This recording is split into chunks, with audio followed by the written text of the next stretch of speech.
سنیں بڑی پیاری حدیث، بڑی خوبصورت حدیث، کنز المال میں دیگر کتب احادیث میں ہے۔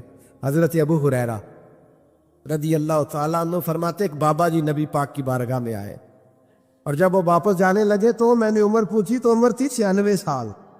کہتے ہیں بزرگ جب آئے نا تو یہ بھویں جو ہے نا ان کی سفید ہو کے تو یوں آنکھوں پہ آ گئی، بڑی چھڑی بابا جی نے پکڑی ہوئی اور دونوں ہاتھ پکڑ کے نا چھڑی کے اوپر جھکے ہوئے ہیں، ایک جانب قربان جاؤ۔ کہتے ہیں جب وہ بزرگ مسجد میں داخل ہوئے تو میرے رسول نے کھڑے ہو کے استقبال فرمایا، کھڑے ہو، اور نبی کریم صلی اللہ علیہ وسلم نے آگے بڑھ کے بابا جی کو بازو سے پکڑا اور بٹھایا۔ حضور بیٹھ پہ، کہا بزرگوں کیسے آئے ہو؟ تو کہتے ہیں وہ بابا جی بات کرتے تو آنکھ کھول کے پہلے حضور کا چہرہ دیکھتے، پھر وہ بات کرتے تو ان کے لب و لہجے کے اندر بڑی پریشانی، بڑی تکلیف، بڑی مایوسی۔ عرض کرنے لگے یا رسول اللہ، حضور زندگی ساری گناہوں میں بیت گئی ہے، حضور غلطیاں ہی غلطیاں، یاد ماضی عذاب ہے، یا رب چھین لے مجھ سے حافظہ میرا۔ اے اللہ کے رسول بڑی لمبی فہرست ہے، پاپ ہی پاپ ہے، کالے سیاہ دفتر ہے۔ یا رسول اللہ صلی اللہ علیہ وسلم جب پلک کے دیکھتا ہو حضور مجھے نیکی دکھائی نہیں دیتی۔ حضور اس عمر میں آپ کا ایک صحابی ملا ہے، اس نے بات سمجھائی ہے تو تھوڑا خیال آیا ہے، لیکن یا رسول اللہ صلی اللہ علیہ وسلم اب میرا وجود بیکار ہو گیا ہے، حضور بوڑھا ہو گیا ہو۔ 3 باتیں کہیں بزرگوں نے اور نرالی کہی۔ کہنے لگے یا رسول اللہ صلی اللہ علیہ وسلم، حضور اب تو میری کمر بھی سیدھی نہیں ہوتی کہ میں نماز ہی صحیح ادا کر سکوں، بوڑھا ہو گیا۔ یا رسول اللہ صلی اللہ علیہ وسلم اب میرے اندر طاقت نہیں کہ میں محنت مزدوری کر کے صدقے اور خیرات دے سکوں۔ یا رسول اللہ صلی اللہ علیہ وسلم اب میں تلوار لے کے جہاد بھی نہیں کر سکتا، حضور نہ میں لمبی نمازیں پڑھ سکتا ہوں، آقا نہ میں صدقات و خیرات دے سکتا ہوں، محبوبہ نہ میں دین کے لیے کوئی جہاد کر سکتا ہوں، بیکار وجود ہے، بیکار بیکار وجود کو تو گھر والے برداشت نہیں کرتے، بچے دعا کرتے یا اللہ ابا جی کو پردہ دے دے، اماں کو پردہ دے دے، بیکار ہو گیا ہوں اور آج آیا ہوں تو مجھ بیکار کو میرا رب قبول کر لے گا؟ آج کلمہ پڑھوں تو بیکار ہوں، کسی کام کا نہیں، نہ نماز نہ صدقات نہ جہاد، قبول کر لے گا؟ حضرت ابو ہریرہ فرماتے ہیں جیسے برسات میں بارش کی جھڑی لگتی ہے، یوں مصطفیٰ کی آنکھوں سے جھڑی لگ گئی، حضور کھل کے روئے، کھل کے۔ اور میرے حبیب پاک نے فرمایا بزرگوں بڑے مجاہد ہیں، دین کے لیے جہاد کرنے والے بڑے ہیں، رب کریم کو آپ کی تلوار کی اتنی حاجت نہیں، اور فرمایا اس کے خزانے کوئی خالی تو نہیں کہ آپ ہی گویا صدقہ دیں گے تو بھرے جائیں گے، اور فرمایا پھر رب کریم کی شان میں اضافہ نہیں کرتی عبادتیں، وہ تو بندے کو نفع دیتی ہے۔ میں بزرگوں نہ آپ جہاد کرے، نہ آپ صدقات دے، نہ لمبی نمازیں پڑھے، آپ صدق دل سے آ جائیں، اللہ کے رسول کا وعدہ ہے رب آپ کو بغیر حساب کتاب جنت عطا فرما دے گا۔ آنا تو شرط ہے کہ نہیں، آئیں تو صحیح، نہ پہنچے تو صحیح، آ جائیں، اس کو نہیں عاجز صدقات و خیرات کی، جہاد کی تبلیغ، آئیں تو صحیح، نہیں ان العبد اذا اعترف ثم تاب تاب اللہ علیہ۔ میرے حبیب نے فرمایا بندہ جب رو کے کہتا ہے نا یا اللہ غلطی ہو گئی معاف کر دے، فرمایا میرا مالک اسے فوراً ہی معاف فرما دیتا ہے۔ تو آ تو صحیح، تو آتا ہی نہیں، تو آ ہی نہیں رہا، تو گھر میں بیٹھا ہوا ہے، تو سویا ہوا ہے، تو دکانداری کر رہا ہے، تو پیسے گن رہا ہے، تو آیا ہی نہیں، آ تو صحیح۔ بلکہ میرے نبی پاک فرماتے ہیں جب اللہ پاک کا بھاگا ہوا غلام آتا ہے پھر تو اللہ زیادہ راضی ہوتا ہے، پھر تو اللہ زیادہ راضی ہوتا ہے، زیادہ راضی ہوتا ہے، تو آ تو صحیح، پہنچ تو صحیح۔ بلکہ صوفیاء تو اور بات کرتے ہیں، وہ کہتے تو کبھی بھول کے بھی رب رب کرے تو اللہ تو اسے بھی قبول کر لیتا ہے، اور خدا کی رحمت کتنی زیادہ ہے۔ میرے حبیب کریم سید عالم صلی اللہ علیہ وسلم نے فرمایا اللہ نے اپنی رحمت کے 100 حصے کیے، حضور فرماتے ہیں ایک حصہ اللہ نے دنیا میں نازل کیا ہے، کتنا؟ ایک حصہ۔ فرمایا یہ جو ماں بیٹے سے پیار کرتی ہے، باپ بیٹے کے لیے مزدوری کرتا ہے، یہ جو بہن بھائی کے لیے روتی ہے، یہ جو بیوی شوہر کے لیے دعا مانگتی ہے، یہ جو بچے ماں باپ سے پیار کرتے ہیں، فرمایا یہ اس ایک رحمت کا نتیجہ ہے، ایک رحمت کا نتیجہ۔ تو صحابہ کہنے لگے یا رسول اللہ وہ 99 کدھر ہے؟ نبی پاک نے فرمایا رب کریم نے سنبھالی ہوئی ہے، قیامت کے دن تمہیں عطا فرمائے گا۔ ابھی تو ایک نازل کی ہے۔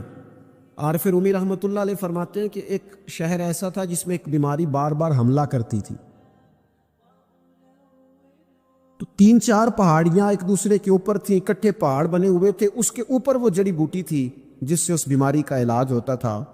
تو کئی حکیموں نے بتایا کہ اگر وہ جڑی بوٹی حاصل کر لی جائے تو تمہارے شہر کے لوگ صحت یاب ہو سکتے ہیں، پر وہ 4 پہاڑیاں اوپر نیچے، اور پھر ڈھلان بڑی سیدھی تھی، جو پیر رکھتا پھسل جاتا، کوئی جرت ہی نہ کرتا اوپر جانے کی، لیکن لوگ بیمار تھے، تکلیف میں تھے۔ بالآخر ایک شخص نے ارادہ کیا کہ کب تک لوگوں کو بیماری سے سسکتے تڑپتے مرتے دیکھتا رہوں گا۔ اس نے کلاڑا اٹھایا، ہتھوڑا اٹھایا، پہاڑ کاٹنا شروع کیا کہ میں سیڑھیاں بناؤں گا اوپر جانے کے لیے۔ فرماتے ہیں کہ وہ پہاڑ کاٹ رہا تھا تو جو قریب آتے تھے نا، وہ اسے کہتے تھے پاگل ہو گیا تو اکیلا بندہ کیسے پہاڑ کاٹے گا، بیوقوف ہے، چھوڑ دے۔ اس نے کہا یار تم ساتھ نہیں چل سکتے تو حوصلہ شکنی تو نہ کرو، مجھے کچھ کرنے تو دو۔ سالوں لگ گئے، ایک پہاڑ کاٹ کے سیڑھیاں بنائی اس نے، یہ دوسرا پہاڑ شروع کیا، پھر سالوں لگ گئے، اور 2 پہاڑ کاٹے تھے، بڑھاپا آ گیا، بیمار ہو گیا، موت کا وقت آ گیا۔ اب چونکہ سیڑھیاں بن گئی تھی تو 2 پہاڑ کٹ گئے تھے، وہاں تک لوگ آنے جانے لگے تھے۔ این اس وقت جب وہ دنیا سے جا رہا تھا، پھر بھی کچھ لوگ حوصلہ شکنی کر رہے تھے، اسے کہہ رہے تھے خدا کے بندے کیا نتیجہ نکلا۔ کچھ لوگوں کی ڈیوٹی ہوتی ہے اپوزیشن کا کردار ادا کرنا، اور ہر موقع پر حوصلہ شکنی کرتے۔ اب اس پر آخری وقت آ گیا ہے، باوجود اس کے کچھ لوگوں نے جا کے کہا کیا نتیجہ نکلا جی، تیرے اوپر موت کا وقت آ گیا ہے، تو اوپر تک تو جا نہیں سکا، فائدہ کیا ہوا؟ وہ کہنے لگا بیوقوفو تمہیں پتہ ہی نہیں میں کامیاب ہو کے جا رہا ہوں۔ انہوں نے کہا کس طرح؟ کہنے لگا میں نے آدھا سفر آسان کر دیا ہے، اب جو میرے بعد آئے گا نا اسے صفر سے نہیں شروع کرنا پڑے گا، میں نے آدھا سفر اس کے لیے آسان کر دیا۔ وہ تیسرے پہاڑ سے شروع کرے گا، اور 2 کاٹے گا تو جڑی بوٹی تک پہنچ جائے گا، لوگوں کو شفا ہونے لگے گی اللہ کے فضل سے۔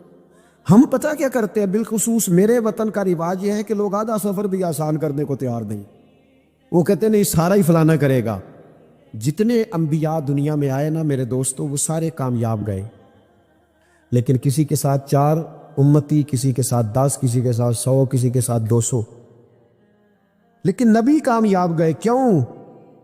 کہ اللہ تعالیٰ نے جو ان کے ذمہ ڈیوٹی لگائی تھی، وہ ڈیوٹی انہوں نے پوری ذمہ داری سے سر انجام دی۔ اس ڈیوٹی میں انہوں نے کبھی کوئی کمی دکھائی تو اپنی زندگی میں جد و جہد کریں، کام کریں، بیٹھ کر صرف بات نہ کریں، تنقید نہ کریں، بیٹھ کر صرف منصوبہ بندی نہ کریں۔ اور میرے ملک میں بالخصوص یہ کام ہوتا ہے، تبصرے کرو، چینل کھولو، تنقید کرو، اندر کی خبر لے کے آؤ، کوئی کہانی سناؤ، کوئی نئی سٹوری بناؤ، لیکن کام نہ کرو۔ بڑی خوبصورت بات کی مولا کائنات مولا علی شیر خدا رضی اللہ تعالی، اور یہ اتنے حسین و جمیل اور خوبصورت انسان ہے کہ میرے نبی کریم علیہ الصلاۃ والسلام نے فرمایا کہ علی تو دنیا میں بھی میرا بھائی ہے اور قیامت میں بھی میرا بھائی ہے۔ اور حضور علیہ السلام نے فرمایا جس جس کا میں مولا ہوں، علی بھی ان سب کے مولا ہیں۔ اور حضور علیہ الصلاۃ والسلام نے فرمایا میرا علی تو وہ ہے کہ اس کو دیکھتے رہنا، رب کریم تمہیں عبادت کا درجہ عطا فرمائے۔ فوراً سوال اٹھتا تھا ذہنوں میں کہ جو نہ دیکھ سکیں گے تو وہ کیا کریں گے؟ تو محبوب نے فرمایا ذکر ولی عبادہ، وہ علی کا ذکر کریں گے تو اللہ انہیں عبادت کا درجہ عطا فرمائے گا۔ اور حضرت علی شیر خدا کرم اللہ تعالی وجہہ الکریم جو ہیں، وہ اپنی سیرت کے لحاظ سے، اپنے علم کے لحاظ سے، اپنے تقوی کے لحاظ سے، اپنی پرہیزگاری کے لحاظ سے، عدل و انصاف کے لحاظ سے، کچھ لوگوں کے فضائل بڑے ہوتے ہیں پر وہ ذاتی طور پر کوئی سیرت نہیں دکھا پاتے۔ حضرت مولا علی شیر خدا کے فضائل بھی بڑے ہیں اور ان کی سیرت میں اللہ نے کمالات بھی بڑے ہی رکھے۔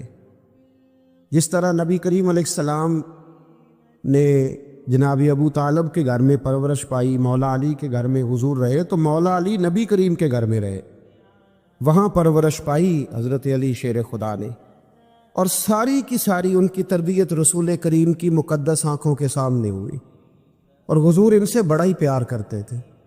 یہ نبی کریم کے بڑے محبوب ہیں، اور اتنے فضائل کتب احادیث میں، اس میں کوئی شک نہیں کہ فضیلت کے لحاظ سے پہلا درجہ حضرت ابو بکر صدیق کا ہی ہے، دوسرا حضرت عمر فاروق کا ہی ہے، تیسرا حضرت عثمان غنی کا ہی ہے۔ لیکن اس میں بھی کوئی شک نہیں کہ کتب احادیث میں کسی کی فضیلت کی اتنی حدیثیں ہیں ہی نہیں جتنی مولا علی شیر خدا کی فضیلت کی حدیثیں، اتنی کہیں نہیں۔ اور تمام صحابہ کے یہ مشیر تھے، تمام لوگ ان سے محبت کرتے تھے، بلکہ حضرت عمر فاروق تو فرمایا کرتے تھے اگر علی ہمارے درمیان نہ ہو تو ہم تو ہلاک ہی ہو جائیں۔ اتنی اللہ کریم نے انہیں عظمت عطا فرمائی، اور ساری زندگی انہوں نے جد و جہد میں گزاری، ساری زندگی۔ حضرت ابو بکر نے بھی خلافت کی، وہ بھی بڑی مشکل تھی لیکن حالات سنبھل گئے۔ حضرت عمر نے بھی خلافت کی، حضرت عثمان غنی نے بھی کی، لیکن مولا علی شیر خدا کی جو خلافت تھی وہ بھی بڑی آزمائش والی تھی۔ مسلمانوں کے اندرونی معاملات کو بھی دیکھنا، بیرونی محاذوں پہ بھی لڑنا، بڑی جد و جہد کی حضرت علی شیر خدا نے۔ ایک بات سب سے پہلے آج ہم نے یہ یاد رکھنی ہے کہ حضور نے فرمایا ہے کہ علی کی محبت ایمان ہے، اور علی کا بغض نفاق ہے۔ اب محبت ایمان ہے تو کیسے پتہ چلے گا ہمیں حضرت علی سے محبت ہے؟ کیسے پتہ چلے گا؟ محبت کا اظہار کریں گے تو پتہ چلے گا محبت ہے، ہمارا لب و لہجہ بتائے گا کہ ہمیں حضرت علی سے محبت ہے۔ ہم کبھی ان کے تذکرے پہ خوش ہوں گے تو پتہ چلے گا کہ ہمیں مولا علی سے محبت ہے۔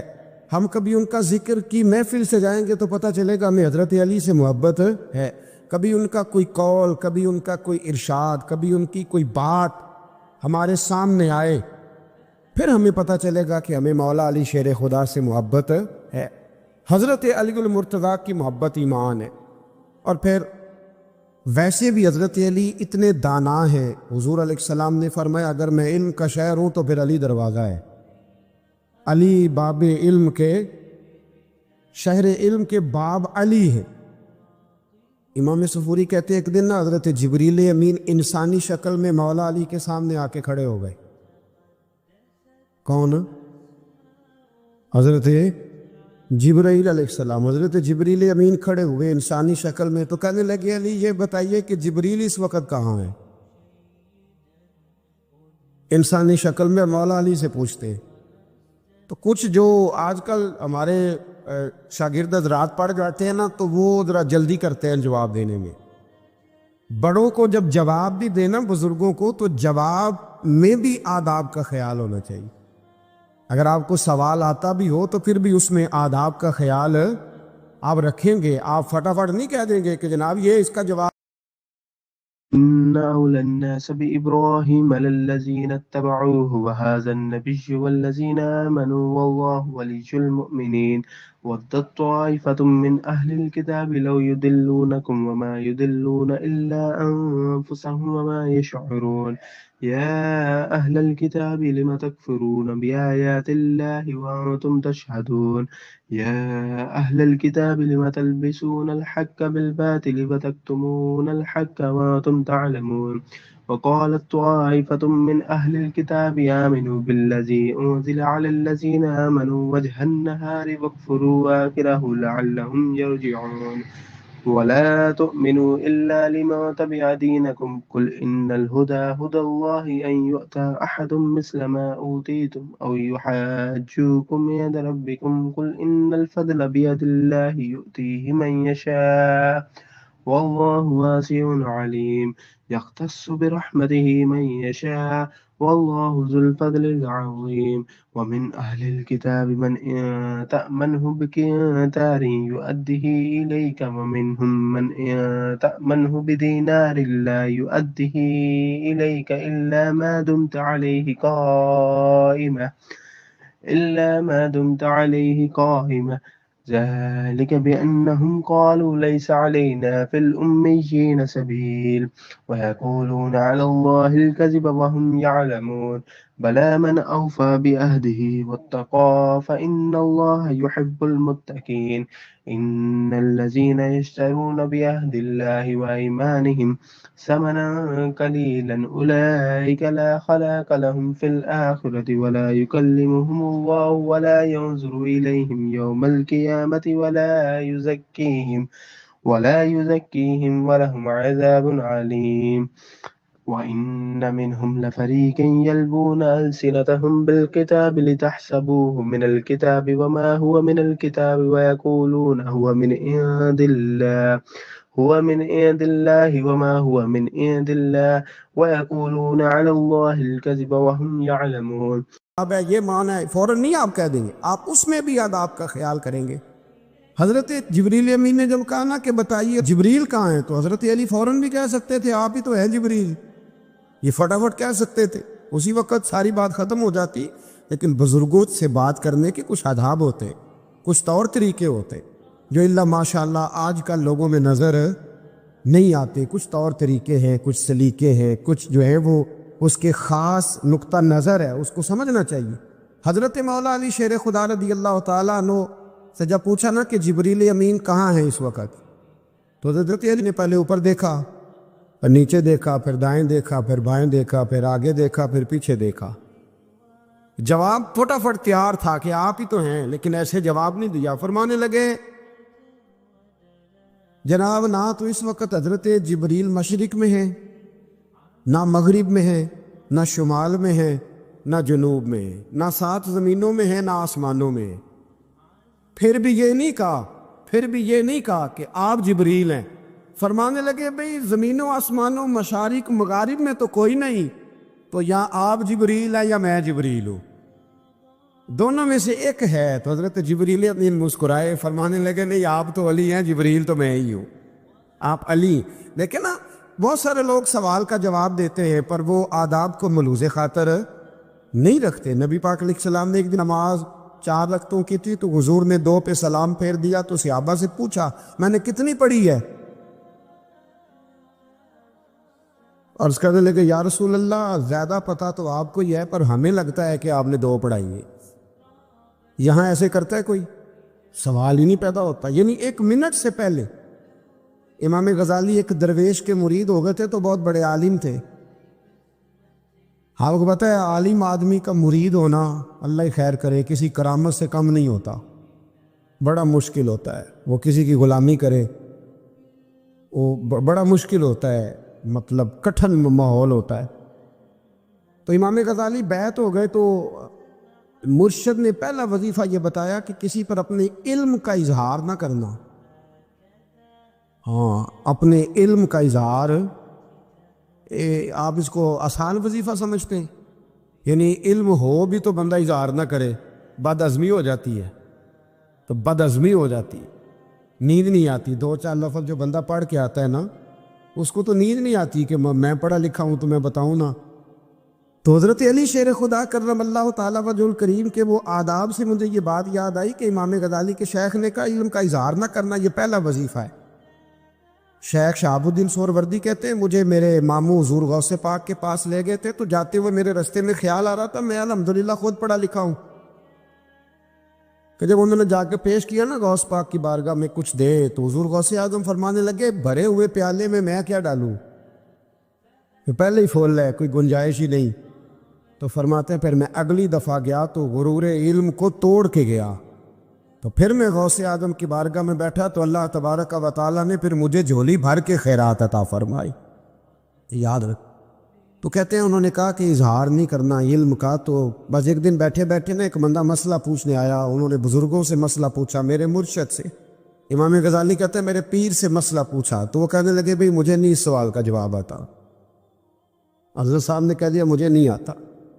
کہتے میں قریب تھا، میں نے اس بندے کو بلایا، میں نے کہا مجھے آتا ہے جواب، میں بتاؤں؟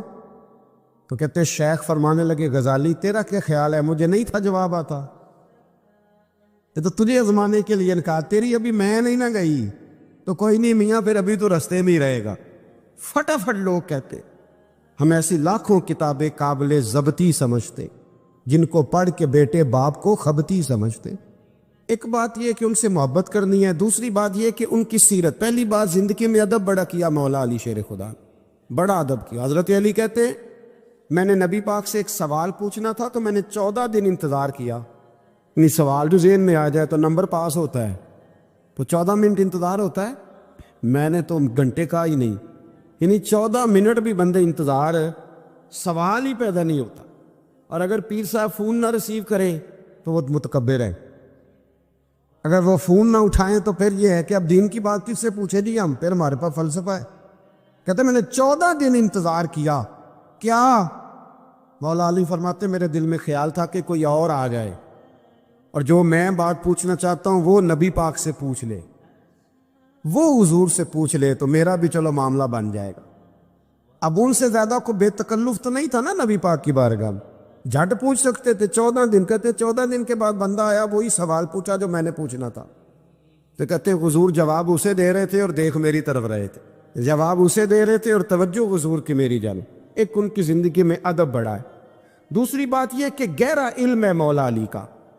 ہمارے ہاں لوگوں کے پاس علم ہوتا ہے اللہ ماشاء اللہ بڑے بڑے اچھے علماء ہیں، لیکن بعض جگہ پہ علم بڑا سطحی سا ہے، سطحی سا. یعنی ساری زندگی جس بندے نے علم پڑھا ہے وہ گہرائی تک نہیں اترا، یعنی اس پر عمل نہیں کر سکا. تو اگر میرا علم مجھے نفع نہیں دے رہا تو میرا علم کسی کو کیا نفع دے گا. حضرت علی کا علم گہرا تھا، سیانہ علم تھا، گہرائی والی بات کرتے تھے، بڑی سوچ سمجھ کے فیصلہ کرتے تھے اور بڑے زیرک تھے، دانا آدمی تھے حضرت مولا علی شیر خدا رضی اللہ. اور آپ کا فہم و فراست نرالا تھا. ایک شخص نے کہا جی میں نے ترس کھا کے ایک عورت سے شادی کیا، وہ بوڑھی تھی، ترس کھا کے نکاح کیا. میں جوان، وہ بوڑھی ہے، پر میں قریب جاتا ہوں تو مجھے پتہ نہیں کیا ہوتا ہے. وہ بڑی جگہ پہ گیا ہوں پر میرا مسئلہ نہیں حل ہوتا، حالانکہ وہ لاوارث تھی اور شادی نہیں اس کی ہو سکی. تو حضرت علی شیر خدا فرمانے لگے بی بی کو میرے پاس لا، عورت کو لا. وہ لائے تو آپ فرمایا تیرا نکاح نہیں ہوا؟ کہنے لگی نہیں. فرمایا سوچ لے. چپ کر کے. فرمایا کوئی گناہ کیا ہو؟ خاموش ہو گئی. کہنے لگی میں نے میرا آغاز تھا جوانی کا تو میں نے ایک ناجائز بچہ پیدا کیا اور اسے پھینک دیا، آبادی میں پھینکا. تو حضرت علی شیر خدا فرمانے لگے یہ تیرا وہی بچہ ہے. چونکہ جو اس نے کیفیات بتائی ہیں وہ یہ ہے کہ انسان ماں بہن جو اس کی ہوتی ہے نا، کچھ بھی ہو جائے، اللہ تعالیٰ نے فطری جذبے رکھے ہوتے، تو وہ کوئی حیوان ہو تو بات الگ ہے، اگر انسان ہو تو وہ مطلب انسان ماں کے سینے سے لگ بھی جائے تو اسے شفقت کا رنگ تو نظر آتا ہے، لیکن اس کے اندر وہ جذبات پیدا ہو سکتے نہیں. بیٹی سینے سے لگ جائے تو وہ والے جذبات اس میں تو حضرت علی شیر خدا کا علم بڑا باریک. تو آپ فرمانے لگے میاں وہ جو تیرا اس کے اوپر ترس آیا نا، اس کی بھی وجہ یہ ہے کہ تیرا اس سے کوئی ازل سے رشتہ ہے، لہذا تمہارا نکاحی اتنا گہرا، سیانہ اور پیچیدہ، یعنی باتوں کی گہرائی تک. آج ہمارے بہت سارے میری طرح کے لوگ تقریر کرتے ہیں تو وہ عوامی نفسیات کے مطابق بات نہیں کر پاتے، کیونکہ ہم جو تقریر رٹ کے آئے ہیں وہ تو ہم نے تو علم ظاہر کرنا ہے، اور نعرہ لگوانا بڑا شوق ہے. جب تک وہ مطلب لوگوں میں شوق نہ پیدا ہو پھر بعد میں گفتگو ہوتی ہے آج میں جلسہ لوٹ لیا ہے. تو میں کہا کرتا ہوں کہ جلسہ لوٹا نہیں جاتا، جلسے میں تو کچھ لٹایا جاتا ہے، علم دیا جاتا ہے، فہم دیا جاتا ہے، شوق دیا جاتا ہے. تو یہ کیا مطلب بات ہو؟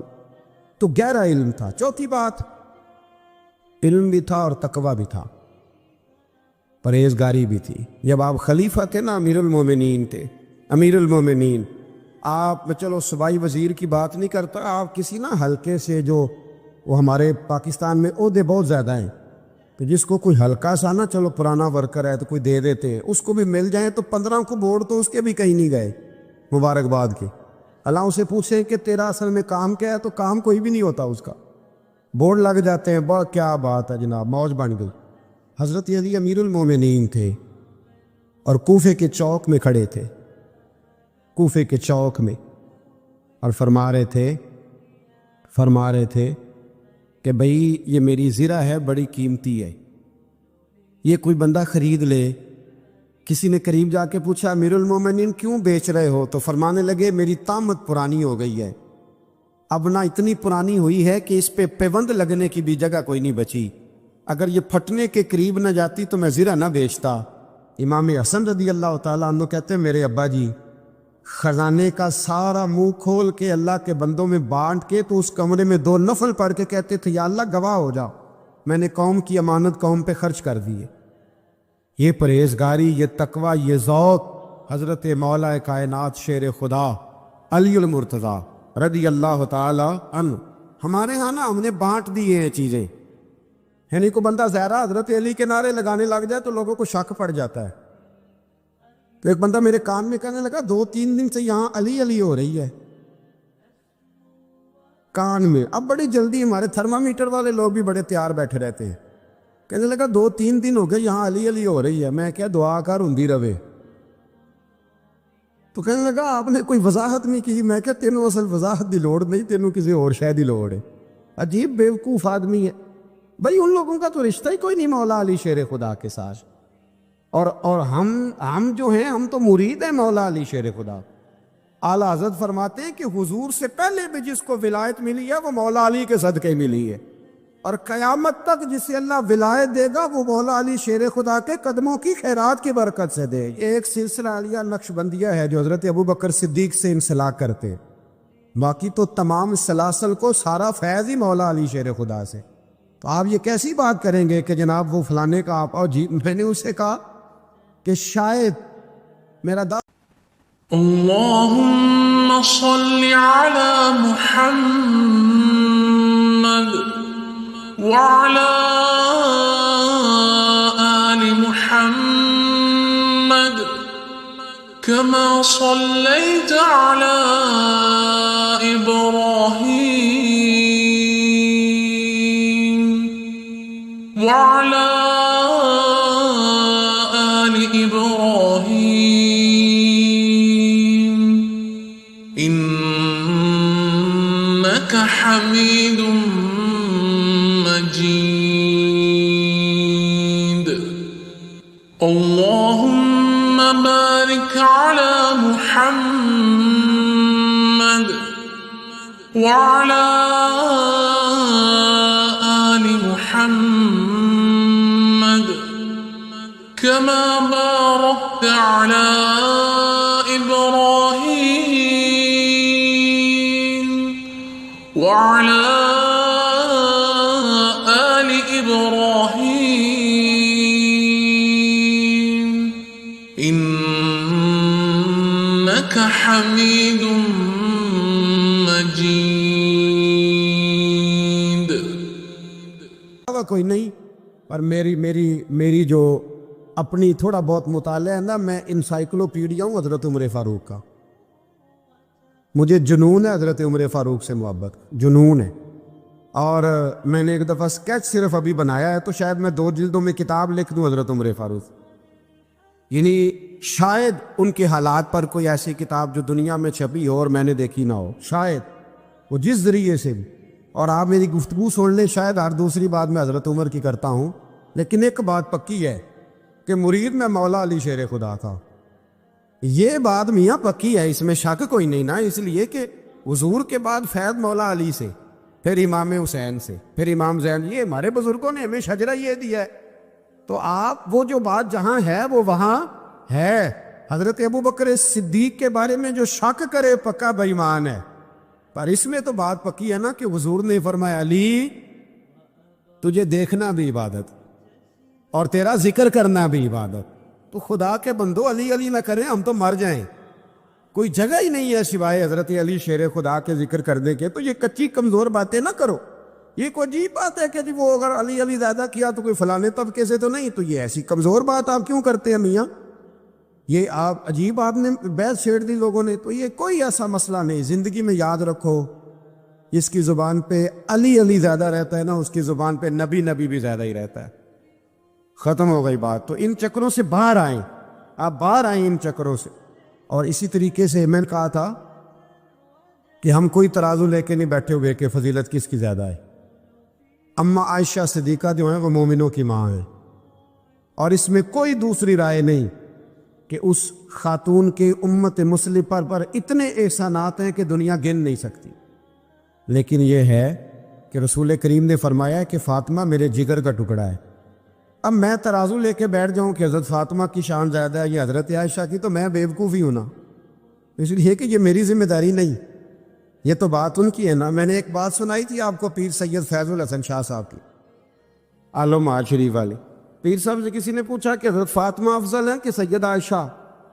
تو آپ فرمانے لگے پہلی بات تو یہ کہ تجھے یہ سوال ہی نہیں کرنا چاہیے تھا، اور اگر تو نے کر لیا ہے تو پھر جواب سن لے. فرمانے لگے فاطمہ زوجہ ہیں حضرت علی کی، اور عائشہ زوجہ ہیں نبی پاک کی. تو علی کی زوجہ نبی کی زوجہ سے افضل نہیں ہو سکتی. اور پھر فرمانے لگے عائشہ بیٹی ہے ابو بکر صدیق کی، اور فاطمہ بیٹی ہے مصطفیٰ کریم کی. تو ابو بکر کی بیٹی نبی کی بیٹی سے افضل نہیں ہو سکتے. وہ بندہ کہنے لگا حضرت جی رزلٹ کیا نکلا؟ کہنے لگے گھر جا کے کڑھ دا رہی. تینوں گل دس چھڑی ہے، اب تو گھر جا اور رزلٹ گھر جا کے نکالتا رہے. میں نے تو تجھے نا بتا دیا ہے کہ جو اصل بات ہے وہ یہ ہے کہ ابو بکر صدیق کی بیٹی نبی پاک کی بیٹی سے افضل ہو سکتی نہیں، اور علی المرتضیٰ کی زوجہ نبی پاک کی زوجہ سے افضل ہو سکتی. باقی جا تو نتیجہ گھر جا کے نکال، نتیجہ گھر جا کے نکال. تو ہمارے بزرگ تو اس لیول پہ سوچتے، اس لیول پہ. حضرت عائشہ صدیقہ رضی اللہ تعالیٰ عنہ اگر گھوڑے پہ بیٹھتی تھی نا تو مولا علی لگام تھام لیتے تھے، ماتے تھے یہ ماں ہے مومنو، یہ ماں ہے مومنو. آپ کیا بات کرتے؟ حضرت عمر فاروق کو کبھی حضرت عائشہ بلا لیتی تو کانپتے ہوئے حاضر ہوتے. ماں ہے مومن. یہ کچی باتیں چھوڑ دے، عشق کرے تو کھول کے کرے، ڈر ڈر کے نہ کرے. میں نے درجنوں تقریروں میں کہا کہ منقبتیں لکھو حضرت صدیق اکبر کی بھی، حضرت عمر کی بھی منقبت لکھو، حضرت عثمان کی بھی لکھو، اور ہم سنتے ہیں الحمدللہ وہ ساری. لیکن میرے بھائی یہ یاد رکھیں، اس میں کوئی شک نہیں، ان کی عظمتیں، شانیں، فضیلتیں وہ بلندیاں ہیں. ہمارا یہی عقیدہ ہے، اور الحمدللہ ہماری نسلیں بھی اسی پہ قائم رہیں گی. ہم انہیں نسلیں مانیں گے ہی تب کہ خلفائے راشدین کی جو خلافت کی ترتیب ہے وہی فضیلت کی ترتیب ہے. لیکن میاں یہ بھی تو ہے نا کہ جس کا جو مرشد ہو نا اسے وہ بہرحال دوسروں سے افضل جانے گا تو فیض پائے گا، وہ جانے گا. تو اس لیے نظریہ ہمارا یہی ہے کہ وہ خلفائے ثلاثہ حضرت مولا علی سے، اور حضرت علی کا اپنا فرمان ہے. آپ فرمایا کرتے تھے جس نے مجھے ابو بکر صدیق اور عمر فاروق سے افضل کہا میں اسے مفتری کی سزا، جھوٹے کی سزا دوں گا، اسے کوڑے ماروں گا، کوڑے ماروں گا. وہ جھوٹا ہے جو مجھے ابو بکر اور عمر سے افضل کہتا ہے. تو ان کی تو اپنی بات، اور میں نے وہ بڑی تفصیل کے ساتھ ایک دفعہ عرض کیا تھا کہ حضرت علی تو خود ممبر کوفہ پہ بیٹھ کے بتایا کرتے تھے کہ اگر میرے جیسے بہادر سے پوچھو کہ بہادر کون ہے تو میں ابو بکر صدیق کا نام بتاؤں گا. تو اس لیے مطلب اب ہم سہم جائیں فٹافٹ کہ فلانا نہ ناراض ہو جائے. تو بھئی جب ہم درجنوں جمعے حضرت صدیق اکبر پہ پڑھاتے ہیں اس وقت تو نہیں نا کسی کو ٹینشن ہوتی.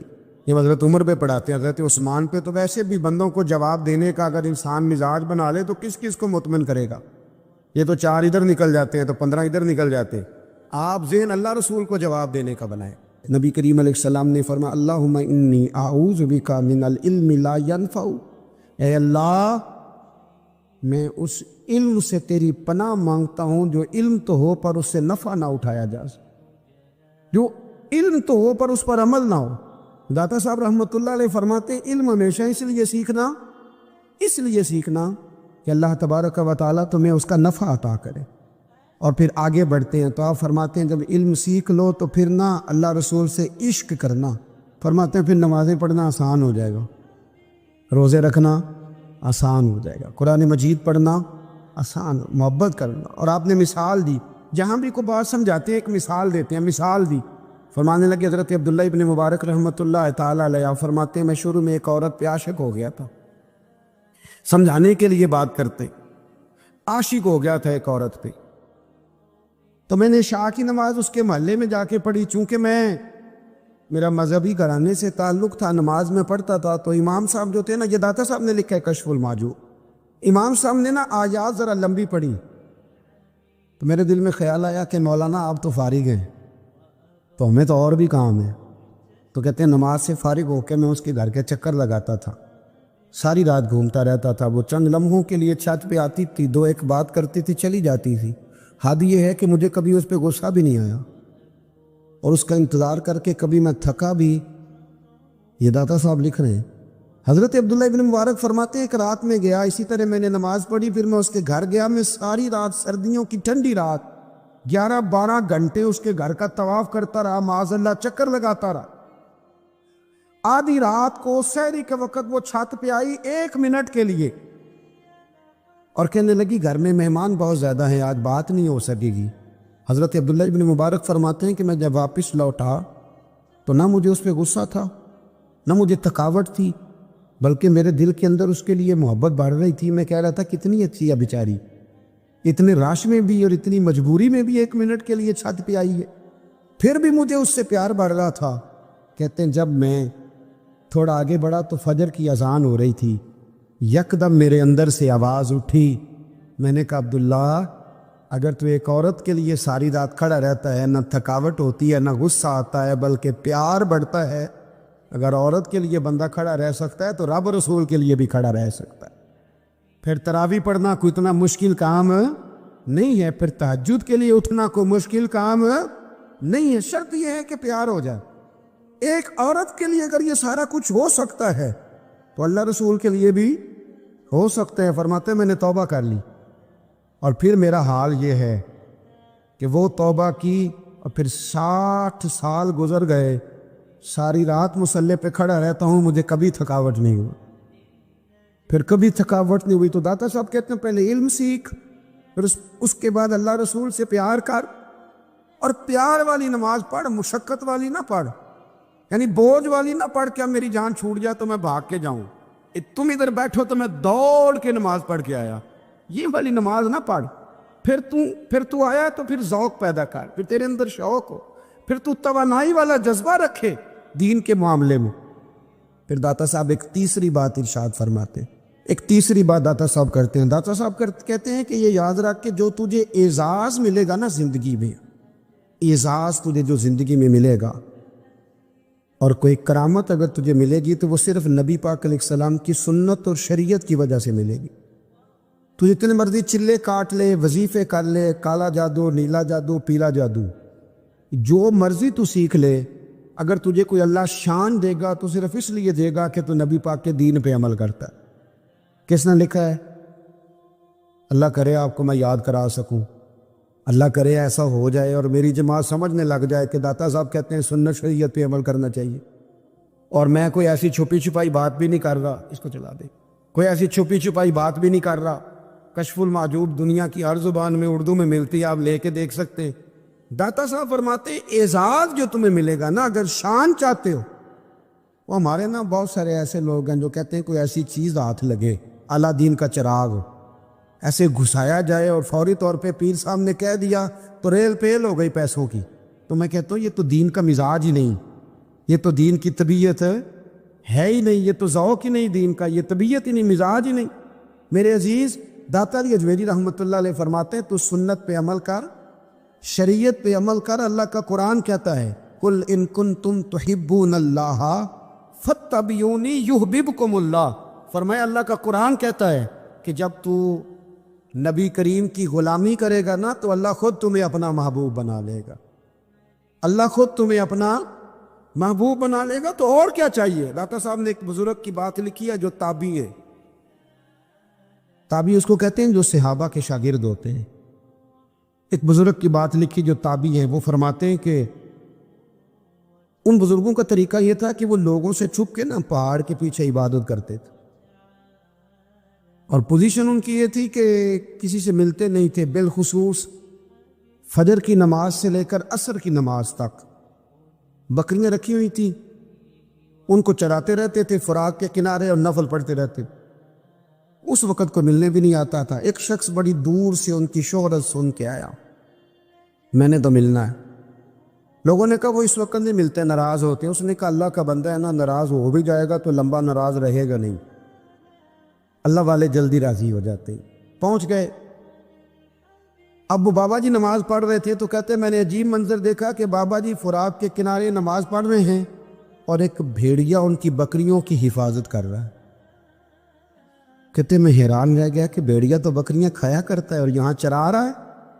کہتے میں جب گیا تو بابا جی نوافل میں مشغول تھے، مجھے دیکھ کے کہنے لگا اس وقت کیوں آئے؟ میں نے کہا حضور اگر آئے گیا ہوں تو پھر مہربانی کرے قبول فرما لیں۔ میں بیٹھ گیا تو میں نے کہا حضور یہ بھیڑیا بکریاں چرا رہا ہے، بھیڑیا اور بکریے کی صلح کب سے ہو گئی؟ تو فرماتے ہیں لمبی تقریر نہیں، ہلکا سا جملہ، فرمانے لگے جب سے بکریوں کے مالک نے رب سے صلح کر لی ہے نا، تب سے بھیڑیوں نے بھی بکریوں سے صلح کر لی ہے۔ بکریوں کے مالک نے رب سے صلح کر لی، گناہ چھوڑ دیے، اس کی فرما برداری میں آ، اب پھر اسے بکریاں چلانے کی ضرورت نہیں رہی۔ بکریاں نہ اب بھیڑیا چراتا ہے۔ کہتے ہیں میرے اوپر کپ کپی طاری ہو گئی بزرگوں کی بات سن کے، اور مجھے پیاس لگی اور خواہش آئی کہ پتہ نہیں اب بابا جی کچھ کھلائیں پلائیں گے بھی کہ نہیں، بابا جی کچھ کھلائیں گے بھی کہ نہیں۔